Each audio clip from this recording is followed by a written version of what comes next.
Hi friends, welcome back to your channel Sandy's Creative Corner. நான் உங்கள் சந்தியானந்தகுமார். இன்றைக்கி summer holiday special paper craft தான் பார்க்க போகிறோம். ஃபஸ்ட்டு நம்ம பார்க்கக்கூடிய பேப்பர் கிராஃப்ட்டுக்கு இந்த மாதிரியான ஒரு ரோஸ் கலரில் ஒரு பேப்பர் எடுத்திருக்கேன். இதை நம்ம அப்படியே ரெண்டாக ஃபோல்ட் பண்ணிக்கலாம். இப்படி ஃபோல்ட் பண்ணதுக்கப்புறம் ஒரு லைன் ஃபார்ம் ஆகுது இல்லையா, இதில் இன்னும் ஒரு ஹாஃப் ஃபோல்ட் பண்ணுங்கள். இந்த ஃபோல்ட் பண்ணதுக்கப்புறம் இதை இப்படி ஃபோல்ட் பண்ணிக்கோங்க. இப்படி ஃபோல்ட் பண்ணதுக்கப்புறம் மறுபடியும் இப்படி ஒரு ஹாஃப் ஃபோல்ட் பண்ணுங்கள். இப்படி ஃபோல்ட் பண்ணதுக்கப்புறம் பார்த்திங்கன்னா உங்களுக்கு 4 ஸ்ட்ராப் மாதிரி இருக்கு இல்லையா, இதை அப்படியே கட் பண்ணி எடுத்துக்கலாம். பார்த்திங்கன்னா நான் 4 பேப்பரை கட் பண்ணி எடுத்துருக்கேன், 4 ஸ்ட்ராப்பை. இப்போ இதை மறுபடியும் நம்ம சின்ன சின்னதாக ஃபோல்ட் பண்ண போகிறோம். ஒரு ஸ்கொயர் ஷேப்பில் மீடியம் சைஸில் நான் ஃபோல்ட் பண்ணுறேன் பாருங்கள். இந்த மாதிரி சின்ன சைஸில் ஃபோல்ட் பண்ணிவிட்டு இதே சைஸ்க்கு இந்த என்டையர் பேப்பர் அப்படியே ஃபோல்ட் பண்ணிக்கோங்க. இப்போ இதே மாதிரி மற்ற ஸ்ட்ராப்பையும் நம்ம ஃபோல்ட் பண்ணி எடுத்துகிட்டு எல்லாத்தையும் சின்ன சின்ன ஸ்கொயர் ஷேப்புக்கு கட் பண்ணி எடுத்துக்கலாம். இப்போ எல்லாத்தையும் நான் மடித்ததுக்கப்புறம் எல்லாத்தையும் நான் கட் பண்ணி எடுக்க போகிறேன். இப்போ கட் பண்ணிவிட்டு உங்களுக்கு எப்படி இருக்குன்னு காட்டுறேன் பாருங்கள். பார்த்திங்கன்னா நான் எல்லாத்தையும் சின்ன சின்ன ஸ்கொயர் ஷேப்புக்கு கட் பண்ணியிருக்கேன். இப்போ இதை நம்ம பெட்டல் மாதிரி கட் பண்ண போகிறோம். இப்போ இந்த பேப்பர் இப்படி ஹாஃபாக ஃபோல்ட் பண்ணிவிட்டு இப்படி ஒரு பெட்டல் ஷேப்புக்கு நீங்கள் கட் பண்ணி எடுத்துக்கோங்க. இதே மாதிரி நம்ம எல்லா பேப்பரையும் ஒரே சைஸில் பெட்டல் ஷேப்புக்கு கட் பண்ணி எடுக்க போகிறோம். இப்போ கட் பண்ணதுக்கப்புறம் இப்படி தான் இருக்கும் ஃப்ரெண்ட்ஸ். இப்போ அடுத்தது என்ன பண்ண போகிறோன்னா, இந்த மாதிரியான ஒரு கிளாஸ் பாட்டிலோ ஏதாவது எடுத்துக்கோங்க. ஒரு ஃபெவிகால் தேவைப்படும். இப்போது இந்த பெட்டல் இப்படி இந்த பாட்டிலோட ஓப்பனிங்கில் இப்படி ஃபோல்ட் பண்ணிவிட்டு கொஞ்சமாக க்ளூ அப்ளை பண்ணிக்கோங்க. இதே மாதிரி இந்த பெட்டலை நம்ம இப்படி ஃபோல்ட் பண்ணி ஒட்டிக்கிட்டே வரணும். இந்த மவுத்தில் இந்த பாட்டில் மவுத் இருக்குல்ல, இது மேலே இப்படி ஃபோல்ட் பண்ணிவிட்டு அப்படியே சுற்றி ஒட்டிகிட்டே வரணும். ஒன்று மேலே ஒன்று இந்த பெட்டலை ஒட்டிகிட்டே வாங்க ஃப்ரெண்ட்ஸ். பார்த்திங்கன்னா இப்போ ஓரளவுக்கு ஒட்டியிருக்கோம் பாருங்கள். இதே மாதிரி கண்டினியூஸாக நம்ம ஒரு பேப்பர் மேலே இன்னொரு பேப்பரை ஒட்டிகிட்டே வரணும். இந்த மாதிரியான கிளாஸ் பாட்டிலோட ஜாரோ இல்லை இதை விட சின்ன சைஸ் பாட்டில் எதாவது இருந்ததுன்னா, இல்லை இந்த டம்ளர் எதாவது இருந்ததுன்னா அது மாதிரி எடுத்துக்கோங்க. இல்லைன்னா இந்த மாதிரி கிளாஸ் பாட்டிலாக இருந்ததுன்னா ரொம்பவே ஈஸியாக இருக்கும். அந்த பெட்டல் நம்ம ஒரு ரோஸ் மாதிரியோ இல்லை லோட்டஸ் மாதிரி ரெடி பண்ணுறதுக்கு ரொம்பவே ஈஸியாக இருக்கும். முடிஞ்ச அளவுக்கு இந்த சைஸில் ஏதோ ஒரு பாட்டில் எடுத்துக்கோங்க. இப்போ அப்படியே சுற்றி ஒட்டிகிட்டே வாங்க ஃப்ரெண்ட்ஸ். பாருங்கள், அப்படியே ஒன்று மேலே ஒன்றா நான் அப்படியே ஆல்டர்னேட்டாக ஒட்டிகிட்டே வரேன்.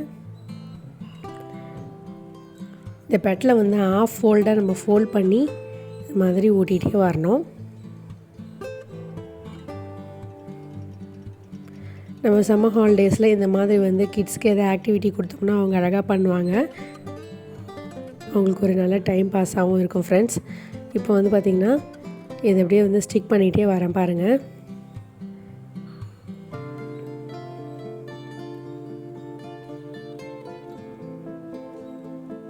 இப்படி சுற்றி நீங்கள் ஓட்டிகிட்டே வாங்க.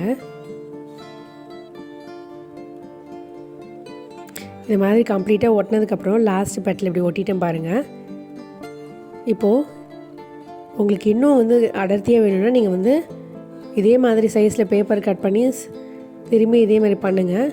சப்போஸ் இந்த அளவுக்கே போதுன்னா ஒரு சர்க்கிள் ஷேப்பில் கட் பண்ணிவிட்டு பேப்பரை இதில் ஒட்டி முடிச்சிடுங்க. இப்போ அப்படியே இந்த பாட்டிலை திருப்பினதுக்கப்புறம் பார்த்திங்கன்னா இந்த மாதிரியான ஒரு ஃப்ளவர் ஷேப் கிடச்சிருச்சு பாருங்கள். ஒரு ரோஸ் மாதிரி இருக்குது பாருங்கள். நீங்கள் இது லோட்டஸ் மாதிரி தெரியணும்னு நினச்சிங்கன்னா இந்த சென்டரில் ஒட்டினா அந்த சர்க்கிள் பேப்பர் இருக்குல்லையே, அது எல்லோ கலரில் ஒட்டினீங்கன்னா லோட்டஸ் போலே இருக்கும். இப்போ ஒரு ஆர்டிஃபிஷியல் லீஃப் இப்படி வச்சு காட்டுறேன் பாருங்கள். எவ்வளோ பியூட்டிஃபுல்லான ஒரு அழகான ரோஸாக இருக்குது பாருங்கள். இதை நீங்கள் ஒரு 3D ரோஸாக வால் ஹேங்கிங்கோ இல்லை வால் டெக்கோர் மாதிரியோ ஒட்டிக்கலாம். இல்லை க்ரீட்டிங் கார்டில் ஒட்டிட்டிங்கன்னா ஒரு 3D க்ரீட்டிங் கார்டு மாதிரி இருக்கும் ஃப்ரெண்ட்ஸ். ஸோ கண்டிப்பாக ட்ரை பண்ணி பார்ப்பீங்கன்னு நினைக்கிறேன். இப்போ நெக்ஸ்ட் டிஐஒய் என்னென்னு பார்த்தலாம். அடுத்தது நம்ம ஒரு 3D பட்டர்ஃப்ளை செய்ய போகிறோம். அதுக்கு ஒரு ஸ்கொயர் ஷேப்பில் ஒரு பேப்பர் கட் பண்ணி வச்சுருக்கேன். இந்த மாதிரி ஒரு ட்ரையாங்கிள் ஷேப்பில் மடிச்சிடுங்க. அது மறுபடியும் இந்த ட்ரையாங்கிள் ஷேப் மாதிரி இப்படி ஒரு ஃபோல்ட் பண்ணுங்கள். இப்போ இது மாதிரி மடித்ததுக்கப்புறம் நல்லா லைனை க்ரீஸ் பண்ணி விட்டுக்கோங்க. இப்போ இதை சென்டர் பாயிண்ட்டாக எடுத்துகிட்டு இதை இப்படி ஃபோல்ட் பண்ணோம்னா நமக்கு ஒரு ட்ரையாங்கிள் ஷேப் கிடச்சிச்சு பாருங்கள். இப்போ இந்த ட்ரையாங்கிள் ஷேப்பை வந்து நம்ம என்ன பண்ண போகிறோம்னா, இப்படி ஒரு ஃபோல்ட் பண்ணிவிட்டு இந்த இடத்துல வந்து ஒரு சின்னதாக ஒரு கட் கொடுக்க போகிறோம். ஒரு சின்ன செமி சர்க்கிள் மாதிரி கட் பண்ணி எடுத்துக்கோங்க. இப்போ கட் பண்ணதுக்கப்புறம் இதை ஓப்பன் பண்ணிவிட்டு இதை வந்து இப்படி மேலே இப்படி ஃபோல்ட் பண்ண போகிறோம். ரொம்ப சிம்பிள் தான் ஃப்ரெண்ட்ஸ், எல்லாருமே பண்ணலாம். இது வந்து இப்படி ஃபோல்ட் பண்ணதுக்கப்புறம் இதை இப்படி ஃபோல்ட் பண்ணிவிடுங்க. ஃபோல்ட் பண்ணதுக்கப்புறம் அப்படியே நல்லா வந்து இப்படி திருப்பிடுங்க. லைனை க்ரீஸ் பண்ணி விட்டுருங்க இந்த பேப்பரை, அப்போ தான் வந்து ஸ்டிஃபாக நிற்கும். இப்போது மேலே இருக்கக்கூடிய இந்த ட்ரையாங்கிள் ஷேப்பை இப்படி ஃபோல்ட் பண்ணிவிட்டு இப்படி மடக்கி விட்டுருங்க. மடக்கினதுக்கப்புறம் இதை வந்து இப்படி வந்து ரிவர்ஸ் போர்ஷனில் வந்து இப்படி மடக்குனிங்கன்னா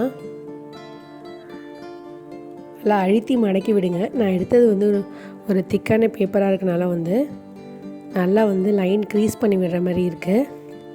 இந்த மாதிரி வந்து நல்லா ஃபோல்ட் பண்ணிவிட்டு இதையும் மறுபடியும் இப்படி ஃபோல்ட் பண்ணிங்கன்னா ஒரு சூப்பரான 3D பட்டர்ஃப்ளை சூப்பராக ரெடி ஆகிடுச்சு பாருங்கள். இது நல்லா அழுத்தி விடுங்க, அப்போ தான் வந்து நல்லா ஸ்டேபிளாக நிற்கும். அதுக்கப்புறம் இந்த பக்கம் வந்து நல்லா அழுத்தினீங்கன்னா ஒரு சூப்பரான 3D பட்டர்ஃப்ளை சூப்பராக ரெடி ஆகிடுச்சு பாருங்கள். இது நீங்கள் எந்த சைஸில் வேணால் பண்ணிக்கலாம். எந்த ஸ்கொயர் ஷேப் எடுத்திங்கனாலும் அதுக்கு தகுந்த மாதிரி நீங்கள் பெருசு சின்னது அப்படின்னு செஞ்சு சூப்பராக ரெடி பண்ணிக்கலாம் ஃப்ரெண்ட்ஸ். கண்டிப்பாக ட்ரை பண்ணி பார்த்துட்டு இருக்குன்னு மறக்காமல் கமெண்ட் செக்ஷனில் கமெண்ட் பண்ணுங்கள். ஐ ஹோப் இந்த 2 கிராஃப்ட் ஐடியாவும் உங்களுக்கு கண்டிப்பாக பிடிச்சிருக்குன்னு நினைக்கிறேன். இது ஒரு வால் டெக்கோராவோ இல்லை வந்து ஒரு 3D க்ரீட்டிங் கார்டாவோ நீங்கள் ரெடி பண்ணி அழகாக வந்து உங்கள் ஃப்ரெண்ட்ஸ் அண்ட் ஃபேமிலி மெம்பர்ஸ்க்கு கிஃப்ட் பண்ணலாம். மதர்ஸ் டேக்கும் இதே மாதிரி நீங்கள் அழகாக ரெடி பண்ணி உங்கள் மதருக்கு கிஃப்ட் பண்ணலாம். மீண்டும் ஒரு இன்ட்ரெஸ்டிங்கான ஐடியாவோட உங்களை சந்திக்கும் வரை until then it's me signing off. Take care. Bye.